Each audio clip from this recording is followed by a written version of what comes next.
pour les femmes, par exemple, qui cherchent un mari ou qui désirent avoir des enfants. Et en passant, il y a des sœurs qui me disent j'ai envie d'avoir un enfant. Je dis, mais sœur, tu es mariée? Non, je ne suis pas mariée. Mais comment tu veux un enfant alors que tu n'es pas encore mariée? Et c'est là où je comprends que cette sœur, soi-disant, va aller forniquer à gauche, à droite pour avoir un enfant. Elle me dit, je suis en train de prendre l'âge, prier pour que j'ai des enfants. Non. Tu n'es pas marié, tu pries que pour que... C'est la preuve que tu veux qu'on prie pour la fornication, tu veux qu'on prie pour un enfant hors mariage. Non, nous n'allons pas prier pour comme cela.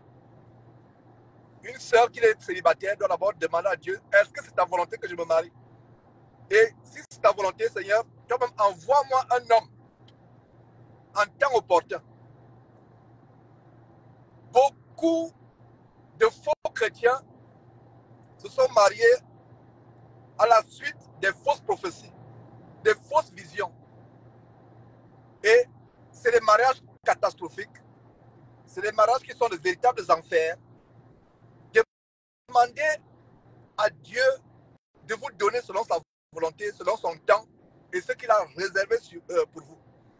Il y a des mariages qui sont fondés sur les visions et Satan sait que beaucoup de personnes iront en enfer à cause de la manière par laquelle ils sont mariés.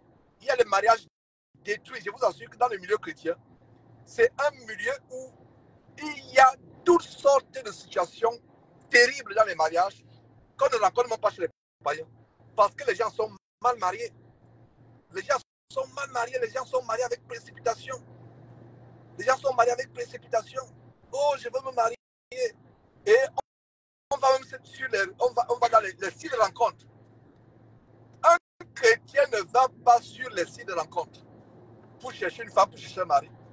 Vous allez sur les sites de rencontre. Satan a le voir comment vous allez sur les sites de rencontre. D'ailleurs, c'est lui qui vous a inspiré d'aller sur les sites de rencontre.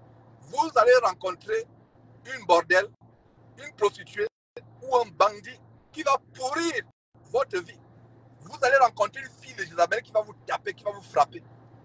Donc, fuyez ces églises où le pasteur, il y a des églises où les pasteurs arrangent les mariages. Ce n'est pas un homme qui arrange un mariage. Le mariage doit être arrangé par Dieu depuis le ciel. Dieu voit comment tu es fidèle. Dieu voit comment tu lui es agréable. Et il peut t'envoyer, chère sœur, un mari pour servir. Il y a des femmes qui veulent les maris, qui demandent, oh Georges, je veux me marier, prie pour moi. Quand tu la vois, elle est autoritaire, elle est insoumise, elle est rebelle. Tu penses que Dieu va envoyer un merveilleux homme venir t'épouser afin que tu le frappes, afin que tu lui sois insoumise, afin que tu sois rebelle? Non, Dieu ne va pas t'envoyer, parce que quand tu pries Dieu, toi ma soeur, pour que tu t'envoies mari, Dieu va regarder s'il y a un merveilleux saint homme là quelque part qui peut envoyer vers toi. Et Dieu ne va pas envoyer un merveilleux homme vers toi que tu vas insulter, que tu vas rabrouer, que tu vas rabaisser, n'est-ce pas?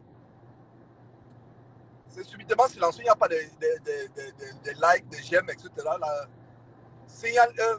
ne faites pas qu'on signale, c'est parce que quand je commence à aborder ce sujet, les gens sont fâchés, ils signalent et on va fermer ce lien et vous ne pourrez plus voir ce direct. Alors, j'évoque un sujet tellement important. C'est un sujet tellement important, le sujet du mariage. Le diable sait détruire la vie des gens à cause des mariages. Il y a un jeune qui est passé chez Jésus qui était plusieurs fois. Enfin, peut-être 2 fois, il y a 10 ans environ. Il n'avait jamais connu de femme. Il n'avait jamais connu. Il s'est préservé pur. Il s'est préservé pur jusqu'au mariage. Aujourd'hui, il est divorcé. Il s'est préservé pur. Un faux pasteur lui a dit, Dieu m'a dit, voilà ta femme. Le premier jour que la femme est entrée dans la maison, c'était des bagarres. La femme a failli le tuer en voulant casser sa tête avec le fer à repasser. Un merveilleux jeune homme qui évangélise dans la rue, qui prêche. Il s'est préservé pur jusqu'à... Il avait près de 32 ans, environ 32 ans. Il s'est préservé pur. Et un faux pasteur dit, j'ai une vision. J'ai une vision, j'ai une révélation, voilà ta femme. Voilà. Donc, il a fait les mariages arrangés. La plupart des mariages arrangés dans les églises terminent avec le divorce, la séparation. Les vies sont détruites. Les personnes qui sont mariées retournent à vivre plus que les païens, plus qu'elles étaient avant.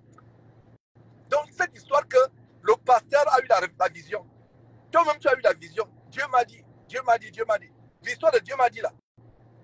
Je vous raconte toujours cette anecdote d'une sœur qui avait le discernement. Elle était dans une église épicerie. Et dans cette église épicerie, qu'est-ce qui se passe? Un frère vient lui dire que j'ai rêvé, que Dieu m'a dit que tu es mon épouse. La femme lui dit, tu es sûr que Dieu t'a dit? Je ne pense pas que Dieu peut te dire de m'épouser.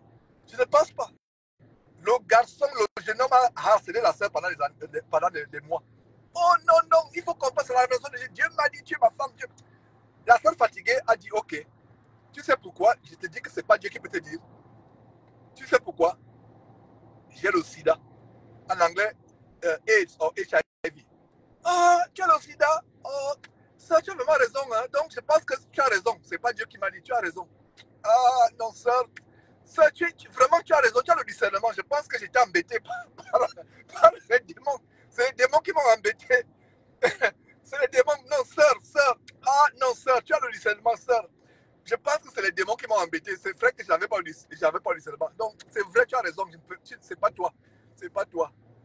C'est pas toi. Tu as raison, sœur. Merci, merci. Oh, sœur, vraiment, tu as le discernement. Merci, merci. Et des jours après, la sœur vient voir le monsieur, lui dit que, tu sais quoi? Je voulais exposer ton mensonge, ta folie. Je n'ai pas le sida. Ce monsieur a eu la honte de sa vie. Donc, cette histoire de Dieu m'a dit là, beaucoup de mariages, et voilà un sujet tellement important que je suis en train d'évoquer. Beaucoup de mariages sont fondés sur Dieu m'a dit. Dieu m'a dit. Demandez des signes difficiles à Dieu. Difficiles à Dieu. Par exemple, je prends l'exemple de Gédéon. Dans le livre de Juges, Gédéon qui demande un signe difficile à Dieu. Hein? L'air était couverte de la rosée un matin, c'était un signe, c'était vraiment un signe difficile. Demandez des signes difficiles pour savoir si c'est la volonté de Dieu ou pas. Alors cette histoire de Dieu m'a dit là, faisons tellement attention, et